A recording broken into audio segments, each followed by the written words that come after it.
Kailang marunong talaga. Ha? Hindi ka lang maalam. Ay! Ano ba yan? Basang-basag. Kinain na ng ano?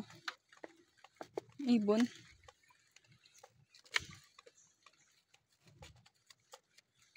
Kung di pa kita inakit dito. Di wala na naman.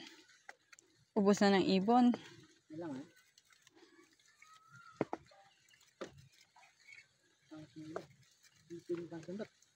Shout out mo na kay Linog. Sabi mo, ayan po, pakahasa ng kanyang itak. Linog, nagahasa ng itak.